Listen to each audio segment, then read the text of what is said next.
Picture a medieval peasant. What's on their dinner table? A roasted turkey leg? A hunk of meat torn straight from the spit, washed down with gallons of mead? Well, not exactly. In fact, if you were a peasant, chances are your daily meal looked a lot less like a banquet and a lot more like soup. Today, we're pulling up a chair at the humble peasant's table to find out what really fueled medieval Europe's working class. And spoiler alert, it wasn't steak. Bread was the absolute backbone of the medieval diet. For peasants, it wasn't delicate white loaves. That was for the nobility. Instead, you'd be eating coarse, dark bread, often made from rye, barley, or oats. Sometimes it was so rough with bran and chaff it could blunt a knife, and it doubled as a plate called a trencher. But bread wasn't just food, it was survival. Famines and bad harvests meant shortages, and peasants literally measured life in loaves. If bread was the backbone, pottage was the stomach filler.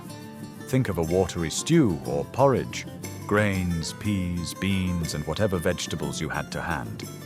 Cabbage, onions, and leeks were common, but peasants weren't tossing in exotic spices. Salt alone was precious. On lucky days, you might add a scrap of meat, a bone for flavor, or even some fish. Pottage was endlessly adaptable, the medieval version of whatever's in the fridge. And yes, you'd eat it every single day. Here's the big shocker. Peasants rarely ate meat. Hunting was largely reserved for the nobility. Poaching could cost you your life.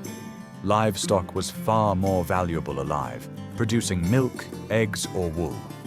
But on feast days, weddings, or holidays, meat finally made an appearance. Salted pork, maybe a chicken, or preserved fish if you lived near the coast. So no, peasants weren't gnawing turkey legs every night. That's a Hollywood invention. Water wasn't always safe, so peasants usually drank ale, but don't imagine wild drunkenness. Small ale was weak, barely alcoholic, and safe to drink in quantity. Wine was rare and pricey, mainly for the rich or in wine-growing regions. And yes, children drank ale too. Medieval hydration was very efficient. Medieval diets also followed the church calendar. Fasting days meant no meat, and there were a lot of fasting days. Fish, dairy, and eggs often replaced meat during Lent and Fridays. Seasonal rhythms mattered. What you ate in August was different from February. Root vegetables, dried beans, and salted foods filled in the winter gap. The church didn't just rule your soul, it ruled your stomach. So, what was the real diet of the medieval peasant? Bread, pottage, and ale, day in, day out. Simple, filling, repetitive. Not glamorous, but surprisingly balanced.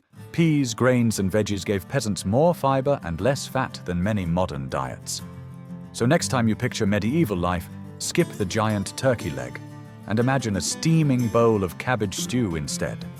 And if you'd like a taste of authenticity, you can try making medieval pottage yourself. Just be sure to leave out the bran and chaff bread. Your teeth will thank you.